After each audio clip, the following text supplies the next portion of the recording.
You're probably watching the news thinking, how am I ever gonna buy a house in this market? And that's why today I'm going to discuss whether you should or should not buy a home in 2021. It's needless to say that 2021 has turned into a crazy year to buy a home. Home values are up over 19% since this time last year, and the average home is getting over 5 offers when it's listed to sell. And that's not even the crazy part. Often homes are getting 20 to 30 offers, and there was even a story where a San Francisco home got 112 offers and sold within 3 hours. And these aren't even offers just at asking price. Oftentimes these offers are many thousands of dollars over asking price, even soaring to $100,000 or more over what the sellers are looking to get. Sounds like a pretty good time to sell your home, right? So what's driving all of this nuttiness? Well, there's 2 primary factors. One is mortgage interest rates, and 2 is record low inventory levels. So first, let's talk about those interest rates. We are seeing historically low interest rates when compared to any time period in the past 20, 30, 40 years. The current interest rate is about 3% on a 30-year mortgage, but that dipped to as low as 2.65% earlier this year. Now, what this does is it causes homes to become more affordable and thus increasing demand. Now, the second factor, like I said, is low inventory levels. A balanced market is gonna have about 6 months of inventory. That means that if 6 months goes by without any homes being added onto the market, all of those homes will have been sold. Today, on average, we're seeing around 3.5 months of inventory. In some areas where demand is even crazier, they're seeing inventory levels below a month or below a month and a half supply. And simple supply and demand economics will tell you that when supply is low and demand is high, the prices are gonna go up. And that's exactly what we're seeing today. Now that we've gotten all this alarming news out of the way,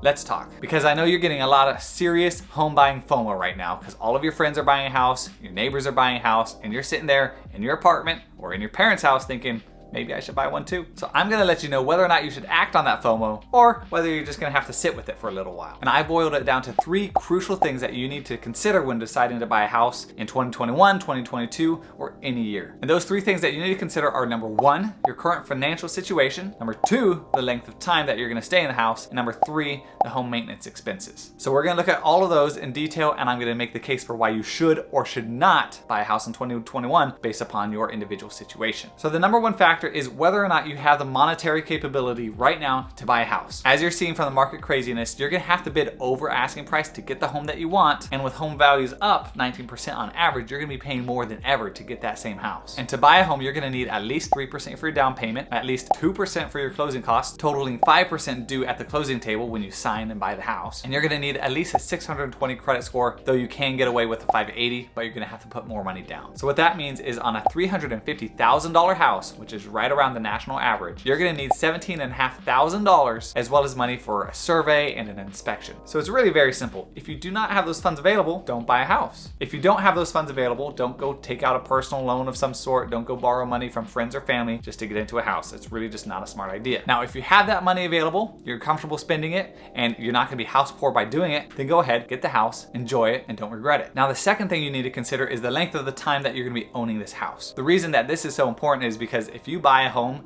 and you sell it within a relatively short period of time, the expenses that come from selling a home can end up wiping out all of that appreciation and can end up even costing you money just to get out of the house. We have seen a lot of really crazy home appreciation in the last year, but no one's gonna argue that that's gonna last forever. So don't buy a home now and expect it to appreciate almost 20% by this time next year. That certainly could happen if this market continues the way it is, but at some point it's gonna correct and we're gonna stop seeing those crazy numbers. So if you assume the typical average appreciation of about 3% a year and the expenses to sell a home, which are right around 9%, that means that you need to own the home for at least 3 years just to break even when you sell it. And I would say that with those numbers, you should probably stay in the home for about 5 years just to make it worth your while. So if you're really trying to FOMO your way into a home just to get some of that appreciation that your friends are getting, that your family's getting, that certainly could happen. You could end up on top and sell within a year or 2, but also the market could correct and you could end up losing money. So in my opinion, if you're gonna stay in the house for 3 to 5 years or more, you're better off probably buying the house, enjoying it, gaining that appreciation, and then you're gonna be able to realize that appreciation when you go to sell the house many years later. If you're just gonna be in the home for a year or 2, I honestly would say don't buy the house unless you're okay taking that gamble and potentially losing a lot of money in the process. Now, the third and final decision that you need to consider are the maintenance costs of owning a home. Because buying a home isn't as simple as just paying your down payment, paying your closing costs, signing on the dotted line, and calling it good. You not only have your mortgage each month that you need to pay for, but you're also gonna have different maintenance expenses that are gonna come up that you need to pay for. Otherwise, you're gonna hurt the value of your home, and you're gonna notice that when you go to sell it. The typical rule of thumb is that you need to budget for about 1% of the home's value each year in expenses. So on that same $350,000 home, you're gonna need to budget about $3,500 a year or about $300 a month in expenses just to keep the home running and making sure it's not falling apart. Also be aware that if your home is newer, those expenses could be significantly less. But if the home is older, especially quite a bit older, those expenses can be significantly more. So be aware of that when you're deciding which home to buy. So make sure to take the maintenance costs into consideration when you're buying a home, because if you can barely afford the mortgage and you're just having to stretch every month to make that work, then chances are when something breaks, which it inevitably will, you're not going to be able to fix it, or you won't be able to fix it as well as it needs to be, and you're going to take a hit on the home's value when you go to sell it. But if you can pay the mortgage each month without breaking a sweat, and if something breaks, you don't really worry about it because you have plenty of money to pay for it, then chances are you're in a good spot and you should go ahead and buy the house. So overall, remember when you're going to buy a home to consider the totality of the scenario. Don't just look at the home's price, the interest rate, and the mortgage payment and say, you're good to go, it works, you can make it happen. Make sure to consider the time frame that you're planning on spending in the home, as well as the maintenance expenses that are going to come up just to keep the home running. And really just consider your personal situation. Does it make sense to buy the house? Do you have the money? Are you going to be living in it long enough? Is this an emotional decision or is this a logical decision? And if you follow all of those guidelines, I'm pretty sure you're going to end up on top. So anyway, thanks again for watching, and let me know in the comments down below if you're going to be buying a home in 2021